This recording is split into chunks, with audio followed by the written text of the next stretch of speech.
Pride Month, and that is something we take very seriously around here at WT Hair, hence our brand new sign. Right? Just in case people forgot, we the people means everybody. And that includes queer people, that includes immigrants, that includes differently abled folks, that includes natives, that includes black and brown people, that includes Muslims, that includes everybody. Happy Pride. Happy Pride. I wanted to just do a quick live stream, a couple seconds.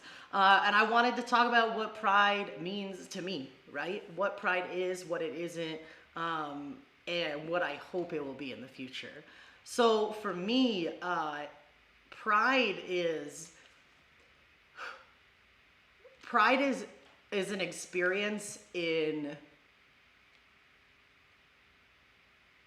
just complete self-actualization. For me, it is a life-changing experience. And it was a chance for me to be me and to be fully seen for the first time. When I was in college, when I was, starting when I was a kid, I knew I was different, but I didn't have the language for it, right? I didn't know how to explain it. I didn't know what to say. I didn't know what was different with me than with everybody else. But the more I go along in life, the more I was realizing that there was something very fundamentally different about me and the way that I related to the world and the way that my body related to the world. I never really fit in. Hey, Amanda Kay. I never really fit in as super feminine. I never really fit in as super heterosexual. But I didn't know that. So for the longest time, I just thought that I was just going to be like single and a missionary. If I'm being 100% honest with you, I just thought I was gonna be a celibate missionary. Like that was my thing. And when someone asked me if I was gay, it was the first day of my first semester of college. Someone came out to me because they thought I was gay. And I was just completely taken aback. I had no idea what to say, no idea what to do, but it was the proverbial shot that rang around the world for me. It was something from which I could never move backwards, right? And I spent 5 years fighting that. I really did. I fought with every ounce in me. I subjected myself to not one, not two, but three exorcisms. And the exorcisms either didn't work or they were so good that I had to transition. You know what I mean? You never know. It's still up for debate. But for me, one of the most powerful experiences I had in my life was going to my first drag show. I was in New York City at like a heavily Hispanic LGBTQ club in Manhattan. Super secret. One of those places don't have a sign. You got to know someone to get in, which I think makes it a little bit better in a way.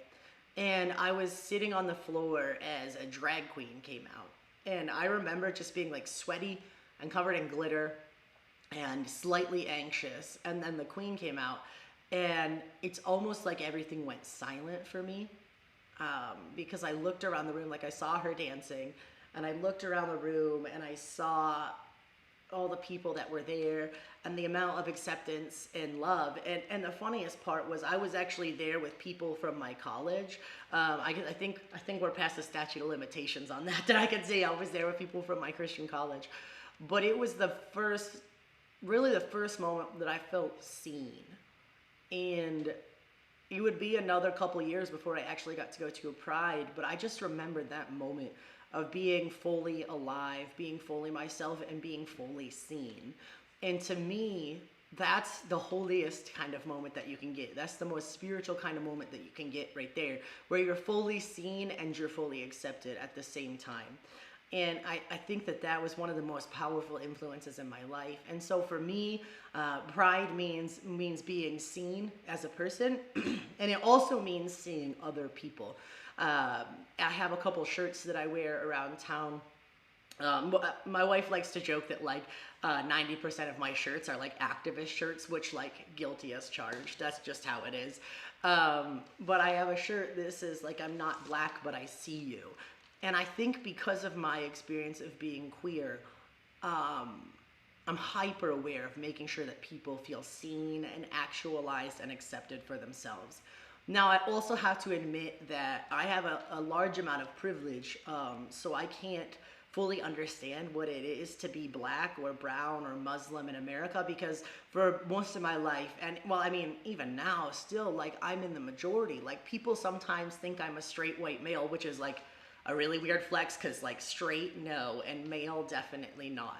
But I'll give them a moment to catch up on the queer spectrum here. But I'm incredibly passionate about everybody being seen and actualized and validated. And I'm passionate about taking actions in the world that help people be seen, actualized, and validated. And so for me, it's really important that Pride is inclusive of everybody. I'm going to do a couple different stories on conversations this month. You'll want to keep your eyes out, but we're going to talk about queer people who appear to the world to be straight. I want to talk about, I'm working to talk with some trans women about things they've learned since transgressing the patriarchy, all sorts of intersectional conversations that we're going to have.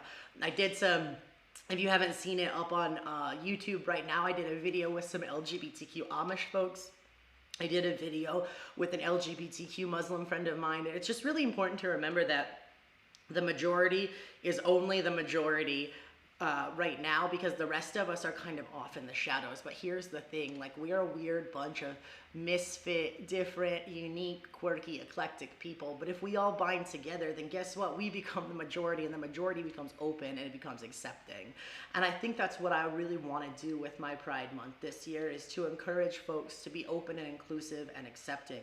I'd just like to let a couple folks know, if you're watching and you're in the Olean area, we are going to have a Pride celebration. The Cattaraugus County Pride Coalition has been working really hard to plan a Pride in the picnic, a Pride in the Park picnic at the River Park in Allegheny the last weekend in June. We're also going to be doing a big gay brunch that day at 4 Mile Brewery. The day before, we're going to have a Pride pop-up right here at WT Hair in the parking lot that I'm pointing at.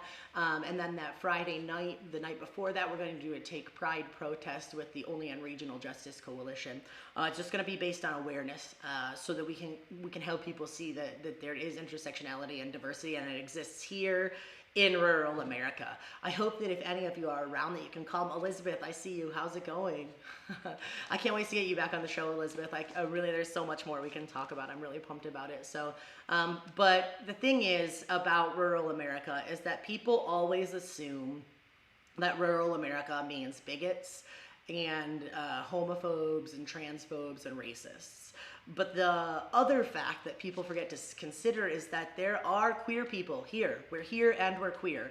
And according to a recent study that I found, I'll drop the link either on my page or in the comments here somewhere, but there was someone did a study and compiled data, like aggregated data from different sources, and did a survey of rural queer people in America, and they found that between the different studies and the different categories they used to calculate, there's between 2.9 and 3.8 million rural queer people in America right now. And I'm one of them. And so I started out on a project to research the stories of rural queer people and talk to them about that.